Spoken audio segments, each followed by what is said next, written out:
been written on this subject. Movies have been made about it, such as The Secret. And we speak about it in Science of Mind so much that you might even get sick of hearing about it. Intention setting is the foundation of how we create our lives. It's not a new idea.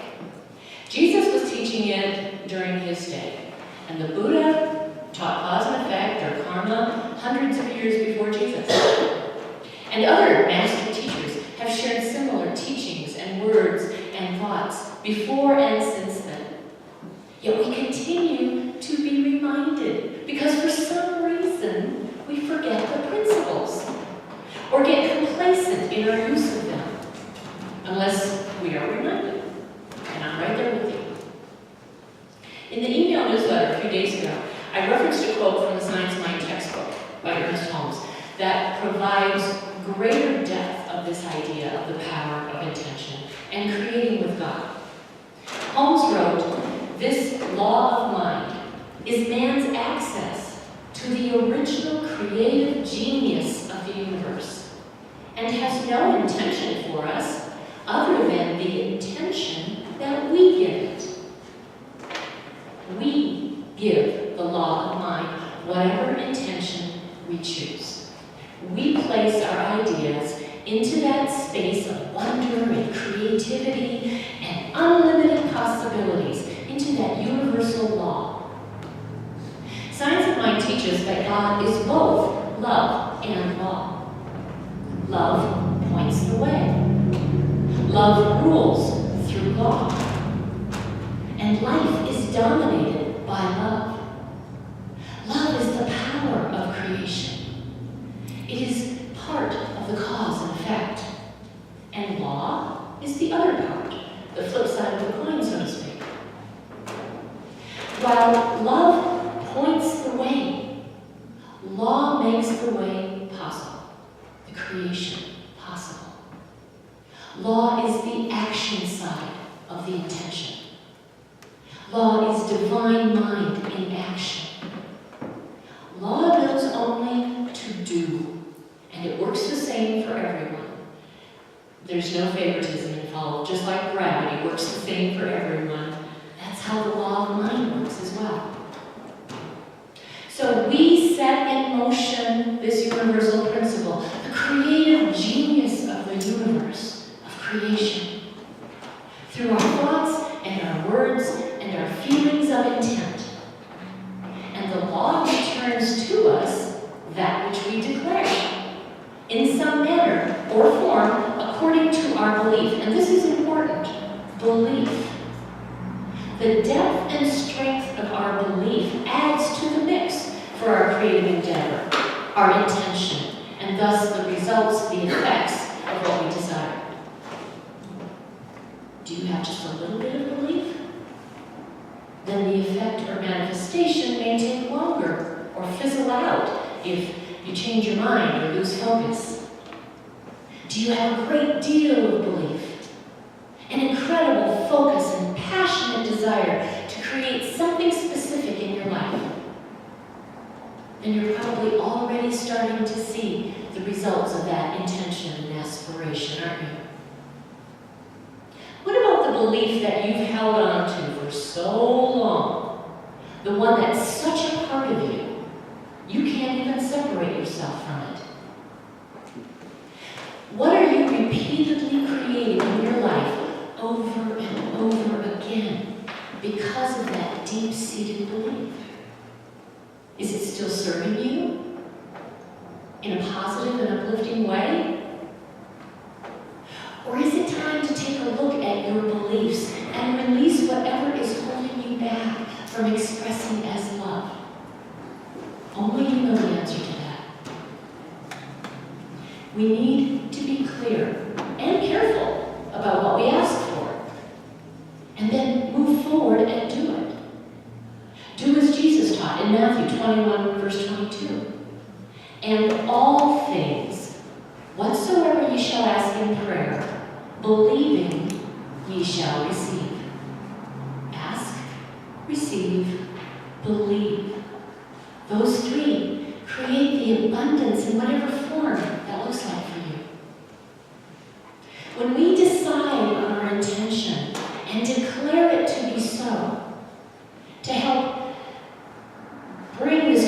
genius and put it into motion, the more feeling that you have for this intention, your declaration, your prayer, then the more power you are pointing toward your creation. You and God combine and co-create what you have in mind, what you place into the law. So be sure to have some feeling that goes along with it, some energy of your own to add to the mix, to the equation. To quote the honorable teacher and minister, Reverend Mike Ryan, who summed up so succinctly how to do this when he said, "Pray like you cuss." You bet. You have the power of the universe of God helping you. Act like it. Put some feeling into your prayers and plans. If you need to make yourself loud and remind yourself about it, then do that. We are directing this creative genius and co-creating with the divine. This is not some wimpy God or power. This is all power, unlimited, generous, and so very obliging to our desires. And that means not only is this an amazing opportunity for each one of us, it's also a significant responsibility to be aware of. The Buddha said, the kind of seed sown will produce that kind of fruit.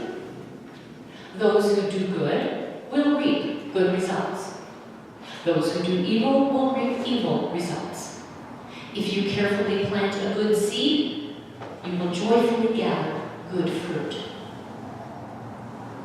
That's the law of cause and effect. Sometimes we refer to it as karma.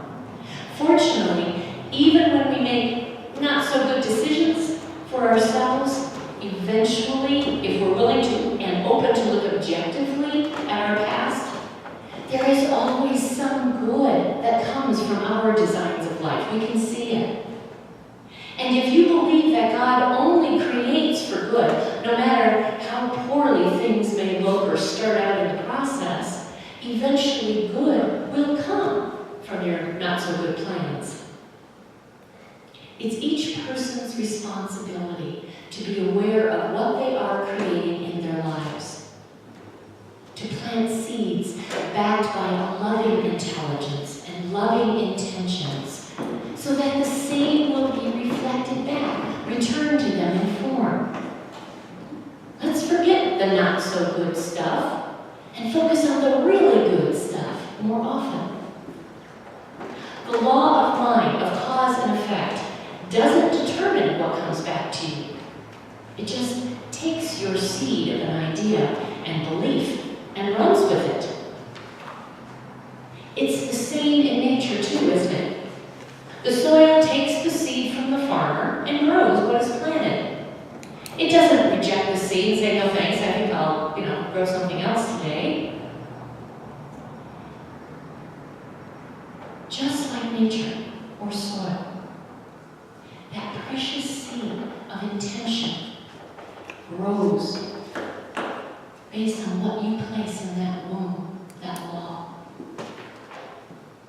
The cause and effect takes your seed of thought, and the invisible good, it grows it into form according to your belief. So where else can we be reminded or learn about this powerful law of cause and effect? Let's start with Deepak Chopra. He writes that intention is the starting point of every dream. It is the creative power that fulfills all of our needs, whether for money, relationships, spiritual awakening, or love. Intent is the very basis of creation. Intent is the very basis of creation. Everything that happens in the universe begins with intention. So for example, when you decide to buy a birthday present, or wiggle your toes, or call a friend, it starts with intention. He goes on, the sages of India observed thousands of years ago that our destiny is ultimately shaped by our deepest intentions and desires. He quotes the classic Vedic text known as the Upanishads. I love that word. Upanishads declares, "You are what your deepest desire is. As your desire is, so is your intention. As your intention is, so is your will. As your will is, so is your deed. As your deed is, so is your destiny." Dr. Chopra defines intention as a directed impulse of consciousness that contains the seed form of that which you aim to create. He says, like real seeds, intentions can't grow if you hold on to them. Only when you release your intentions into the fertile depths of your consciousness can they grow and flourish. Now, in the second year of practitioner studies, we used one of his books, The 7 Spiritual Laws of Success. Mine's pretty beat up, as you can see. And in there, he describes the 7 principles or laws that you can incorporate into your life, into your consciousness, when setting intentions. Briefly, the list is the law of pure potentiality, the law of giving, the law of karma, or cause and effect, the law of least effort, the law of intention or desire, the law of detachment, and finally, the law of dharma, or purpose in life. I invite you to read this book and reread it as a way to solidify the meanings of each of these laws and principles. Just for a moment, I want to focus on law number 5, the law of intention or desire, which he defines this way. Inherent in every intention and desire is the mechanics for its fulfillment. Intention and desire in the field of pure potentiality have infinite organizing power. And when we introduce an intention in the fertile ground of pure potentiality, we put this infinite organizing power to work for us. We put the power to work for us. How cool is that? We put it into motion. There's no God out there doing anything to us that we have not already thought about, decided upon, and put to work on our behalf. God, Spirit, universal power doesn't have it in for us, is not punishing us for some past sin. Just a little sidebar. The best acronym I found for sin, S-I-N, self-inflicted negativity. We're doing whatever to ourselves. We make mistakes, okay. Hopefully we learn from them, adjust our plans, move on, and do it differently next time. That's how we learn. Now, from another well-known New Thought author, Dr. Wayne Dyer, we have the book, The Power of Intention. I had to laugh yesterday. I texted my husband and said, "Could you please stop at the library? I've got the book on hold." And he was, coming back from Parker, and he was taking long, so I went to my bookshelf, and I've got 2 copies sitting there. Just wanted to make sure I had enough. In his book, he guides the reader, you, to learn how to co-create in the world your way, your world. I'm going through this book again. There's powerful stuff in it. Very early in the book, Dr. Dyer describes the 7 faces of intention, another list. The first, the face of creativity. He writes, the power of intention has to be creative, or nothing would come into existence. The very fact that we can breathe and experience life is proof to me that the nature of the life-giving spirit is creative at its core. Number 2, the face of kindness. Any power that has as its inherent nature the need to create and convert energy into physical form must also be a kindly power. He says choosing to be kind is a choice to have. have the power of intention active in your life. Number 3, the face of love is the prime moving power of the universal spirit of intent. He then quotes Ralph Waldo Emerson, who says, love is our highest word and the synonym for God. Love. Number 4, the face of beauty. Dyer asks the question, what else could a creative, kind, and loving expression be other than beautiful? He writes that we need to silently note the truth, that truth and beauty are one and the same. And to remember, beautiful thoughts create beautiful souls. I like that. Beautiful thoughts create beautiful souls. The face of expansion continues our list of the 7 faces of intention. And it means that spirit is ever expanding in expression. There is no end to what can be conceived and created. Spirit is infinite. And we take that formless intention, set the direction, and continually evolve. Evolution takes place in our consciousness as well as in our physical world. Look at the technology and forms of communication, the way they are now compared to 50 years ago. It's amazing the evolution that's been taking place. Number 6, the face of unlimited abundance. Again, no boundaries. And as Dr. Dyer points out, abundance is everywhere at once. It never stops. There are no limits to our potential as people, as collective entities, and as individuals. We are unlimited because we come from and rely on an unlimited source.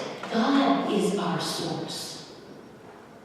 And finally, number 7, the face of receptivity, which he defines as no one and no thing being rejected by the receptive face of intention. It welcomes everyone and every living thing without judgment, never granting the power of intention to some and withholding it from others. All of nature is waiting to be called into action. Do you hear that? Nature, law, principles of creation, cause and effect are waiting for you to call it into action.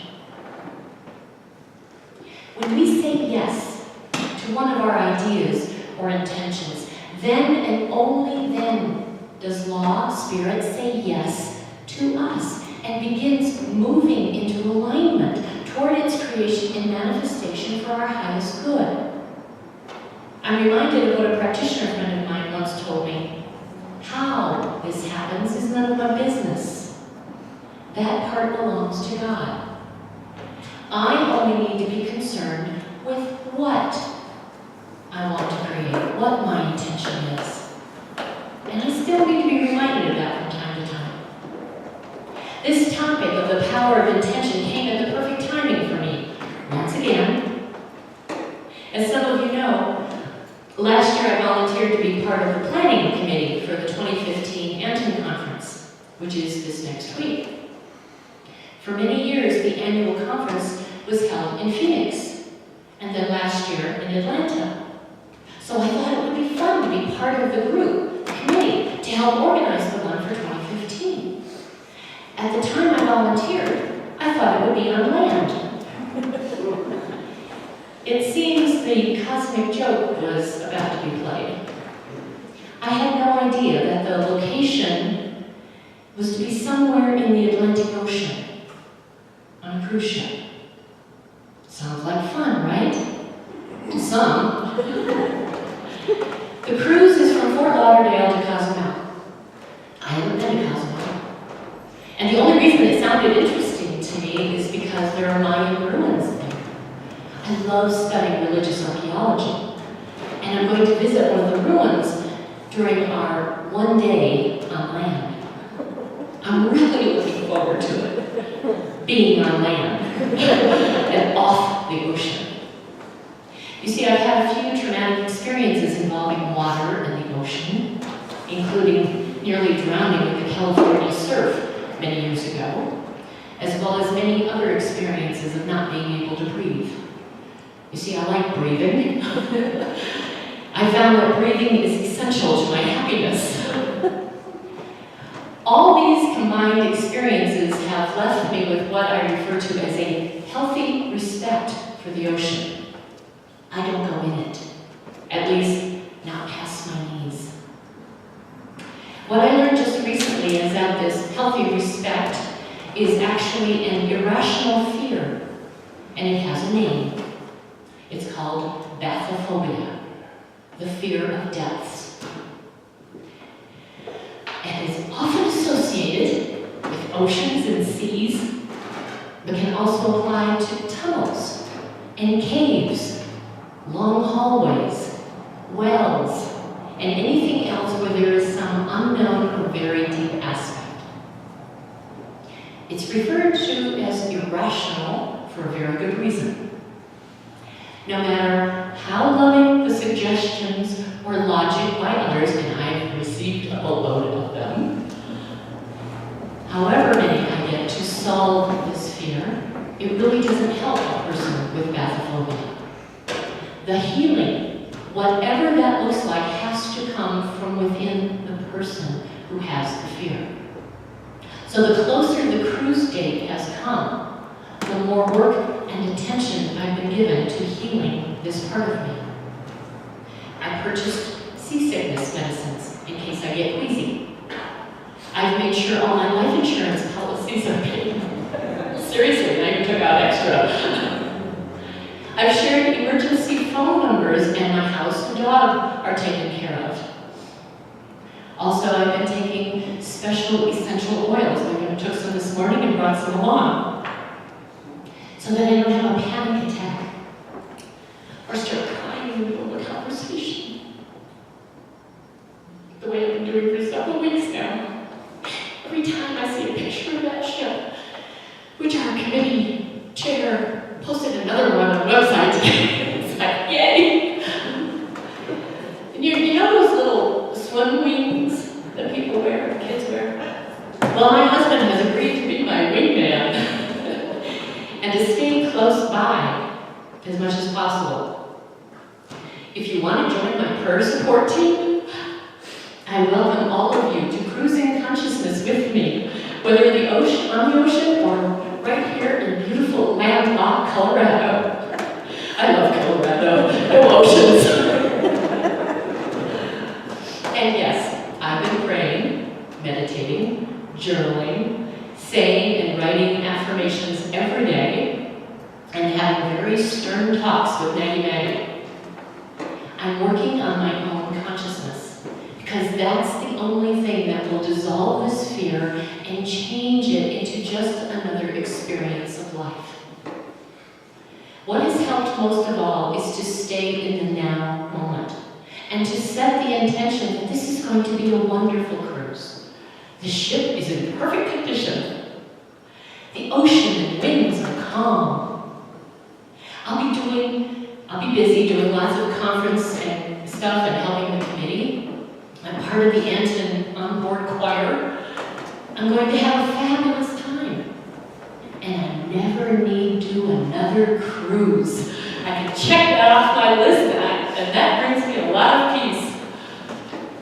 It's important that I focus my attention and intention on the good of this experience, so that I don't create something not so good. And because I believe I can and will create whatever I focus on, because that is the way law works, it just says yes to consistent thoughts and strong feelings, and fear is a very strong feeling. I must remain aware of my intentions about this life experience. I must continue to stay in a positive consciousness and trust that I am a beloved child of the divine. God is my source of love and peace and serenity and joy and safety, in whatever form that appears. So So I'm going to add one more tool to my fear-busting collection for setting positive intentions. This comes again from Deepak Chopra and his book, The Law of Intention and Desire. He lays out 5 steps for harnessing the power of intention to create anything you choose. And in this case, I'm creating peace and serenity within me. First, slip into the gap, as he calls it. The gap is the place beyond all that noisy monkey mind chatter. Deep breathing is a great way to get there. Second, release your intentions and desires. I keep planting my intention seeds of peace and serenity during my breath meditations. And once set, I just need to let them go. And to stop looking back and thinking about all the what-ifs. Just let it go. Let it go. Third, remain centered in a state of restful awareness. The restful awareness for me is staying in the now moment and being grateful in the now moment for my life, for these teachings and the tools that help all of us work out our fears and challenges, and for the abundance of possibilities that are still before us after I get back. I rest assured knowing that my God self is never in danger, never lacks anything. Fourth, detach from the outcome. I know and trust and believe that everything will and does work out as it should, for good, for God. I remain open and look forward to how this experience is going to change me once I'm on the other side of it. It already has in many ways. I can't wait to see how Spirit shows up through me by the time the cruise is over. And finally, number 5, let the universe handle the details. I know that universal intelligence has been working overtime so that this experience will be the best one for me. A year ago, I didn't know what a deep fear this was. And now that it's been brought into the light of awareness and loving healing, I know it won't affect me as nearly as much in the future. I surrender to the infinite power that I call God. I let Spirit handle the how and all the other details, and know that all is well. In closing, here's a passage from Jeff Brown, author of Ascending with Both Feet on the Ground, a book of inspiring quotations that he's found on Facebook. I found this excerpt very appropriate for today. Honor your inner champion, the one that chooses to confront and work through your obstacles to wholeness, the one that slays the inner dragons with tenderness and persistence. Isn't it time that we celebrated the courage it takes to confront our patterns time and again? Isn't it time for an upframing of our often negative view of our challenges? Instead of, oh no, not that pattern again. How about recognizing that we are champions for simply taking them on? How about seeing ourselves as some of the first humans with a blessed opportunity to shift the negative patterning intrinsic to the collective unconscious? We are pioneers, for God's sake. What a fantastic thing to be pioneers in the inner world. Every little step is a radical paradigm shift for humanity. And so it is.